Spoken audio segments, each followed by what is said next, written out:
Hello everyone. और चलिए सीधा डाइव करते हैं आज के टॉपिक में, एआई का फ्यूचर। देखिए, ये सिर्फ एक टेक्नोलॉजी नहीं है, ये एक पूरा रेवोल्यूशन है जो हमारी दुनिया को बिल्कुल बदल के रख देगा। तो सबसे बड़ा सवाल यही है, क्या हम और आप इसके लिए तैयार हैं? तो ये ही है हमारा मेन सवाल। एआई का आने वाला कल आखिर है कैसा? ये हमारे काम करने के तरीके को बदलेगा, हमारी जॉब्स को बदलेगा और शायद हमारे सोचने के तरीके को भी।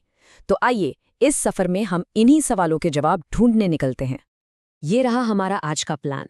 सबसे पहले हम एआई के नए ट्रेंड्स को समझेंगे, फिर देखेंगे कि एआई रोबोट्स में कैसे जान डालता है। इसके बाद हम एआई में आपके करियर ऑप्शंस पर बात करेंगे और लास्ट में सबसे इंपॉर्टेंट, हम एथिक्स और इंसानियत की जगह पर फोकस करेंगे। रेडी? Let's go. ओके, तो शुरुआत करते हैं पहले सेक्शन से। आखिर एआई की दुनिया में चल क्या रहा है? वो कौन सी टेक्नोलॉजीज हैं जो इस पूरे फील्ड को इतनी तेजी से आगे ले जा रही हैं? Let's find out. तो इसमें सबसे बड़ा नाम है LLMs का। आई एम श्योर आपने चैट जीपीटी या जेमिनाई तो यूज किया ही होगा, राइट? तो इनके पीछे जो टेक्नोलॉजी है उसे कहते हैं LLMs, यानी लार्ज लैंग्वेज मॉडल्स। बेसिकली इन मॉडल्स को इतना सारा टेक्स्ट डेटा पढ़ाया जाता है कि वो हमारी तरह लैंग्वेज को समझना और लिखना सीख जाते हैं। ये NLP यानी नेचुरल लैंग्वेज प्रोसेसिंग का जादू है। और इनके सुपर पावर्स? वेल, सोचिए, ये आपके लिए क्या नहीं कर सकते। आपके टफ से टफ सवालों का जवाब दे सकते हैं, लंबे लंबे आर्टिकल्स को आराम से समराइज कर सकते हैं, किसी भी लैंग्वेज में ट्रांसलेट कर सकते हैं, और यहाँ तक कि आपके लिए कोड लिखकर उसे डीबग भी कर सकते हैं। Amazing, right? लेकिन हर चीज़ के दो पहलू होते हैं। LLMs के साथ कुछ चैलेंजेस भी हैं। कभी कभी ये हालोसिनेट करते हैं, मतलब पूरे कॉन्फिडेंस से गलत इन्फॉर्मेशन दे देते हैं। इनमें बायस भी हो सकता है। सोच के देखिए, अगर ट्रेनिंग डेटा में ही भेदभाव है तो एआई भी वही सीखेगा। इसलिए इन पर ब्लाइंडली ट्रस्ट करना not a good idea. LLMs के अलावा दो और ट्रेंड्स हैं जिन पर नजर रखना बहुत जरूरी है। पहला है मल्टी मॉडल एआई। ये वो एआई है जो सिर्फ टेक्स्ट नहीं बल्कि टेक्स्ट, इमेज, ऑडियो, वीडियो सबको एक साथ समझ सकता है। और दूसरा है एज एआई। ये क्लाउड पर डिपेंड नहीं करता बल्कि सीधे आपके फोन या डिवाइस पर चलता है। इससे स्पीड बहुत फास्ट हो जाती है और आपका डेटा भी प्राइवेट रहता है। ऑलराइट, थोड़ा सा ब्रेक लेते हैं। जो हमने अभी सीखा उसको एक क्विक नॉलेज चेक से टेस्ट करते हैं। रेडी हो? ओके, पहला सवाल आपके लिए। NLP का फुल फॉर्म क्या है? सही जवाब है बी, नेचुरल लैंग्वेज प्रोसेसिंग। याद है, यही वो फील्ड है जो कंप्यूटर्स को हम इंसानों की भाषा सिखाने का काम करती है। चलिए एक और सवाल। मल्टी मॉडल एआई इनमें से क्या क्या हैंडल कर सकता है? बिल्कुल सही, इसका जवाब है सी, यानी टेक्स्ट, इमेज, ऑडियो और वीडियो सब कुछ एक साथ। यही चीज़ तो एआई को इतना ज़्यादा पावरफुल बना रही है।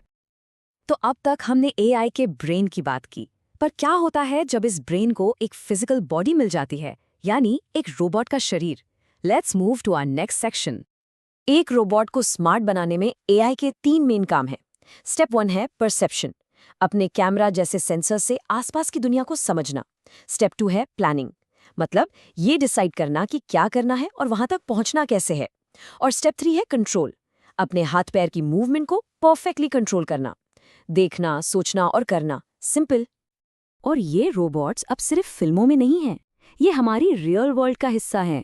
बड़ी बड़ी फैक्ट्रियों में गाड़ियां असेंबल करने से लेकर हॉस्पिटल्स में सर्जन्स को असिस्ट करने तक, वेयरहाउसेस में सामान सॉर्ट करने से लेकर हमारे घरों में सफाई करने तक, ये हर जगह हैं। चलिए रोबोटिक्स पर एक क्विक क्वेश्चन। एक रोबोट में एआई का सबसे इंपॉर्टेंट यूज क्या है? सोचिए।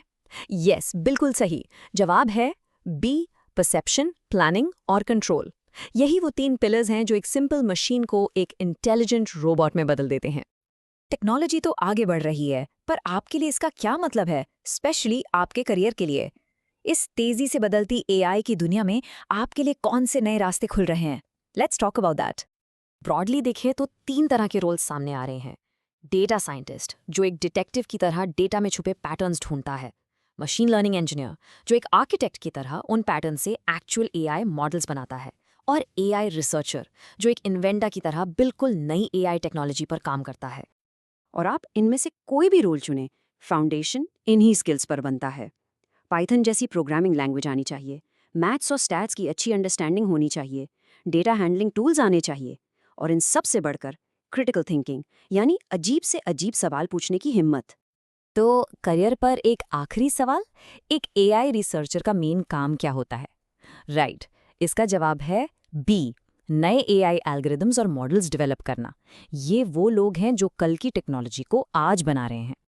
हमने टेक्नोलॉजी, रोबोट्स और जॉब्स सबकी बात कर ली, पर अब आते हैं सबसे ज़रूरी सवाल पर। इस एआई के दौर में इंसान होने का मतलब क्या है? हमारी इंसानियत की क्या वैल्यू है? देखिए, ये सोचना गलत है कि एआई हमें रिप्लेस कर देगा। सच तो ये है कि एआई हमें हमारी सबसे इम्पॉर्टेंट ह्यूमन स्किल्स यूज करने के लिए फोर्स करेगा। स्किल्स जैसे critical thinking, creativity, team work और सबसे ऊपर एथिकल जजमेंट, सही और गलत के बीच फर्क करने की हमारी कैपेबिलिटी। इंडियन फिलॉसफी में एक बहुत ही पावरफुल कॉन्सेप्ट है धर्मा का। इसका मतलब सिर्फ रिलीजन नहीं है, बल्कि इसका मतलब है रिस्पॉन्सिबिलिटी, सही काम और ऐसी ड्यूटी जो पूरी सोसाइटी के लिए अच्छी हो। जब हम एआई बना रहे हैं, हमें इस धर्मा को, इस लॉन्ग टर्म सोशल इम्पैक्ट को हमेशा दिमाग में रखना होगा। तो इस पूरी डिस्कशन को एक सवाल में समेटते हैं। एआई के आने के बाद सबसे वैल्यूएबल ह्यूमन स्किल कौन सी होगी? आपने बिल्कुल ठीक सोचा। जवाब है बी, क्रिटिकल थिंकिंग और क्रिएटिविटी। क्योंकि टूल चाहे कितना भी पावरफुल हो, उसे इस्तेमाल करने वाली सोच तो इंसान की ही होती है।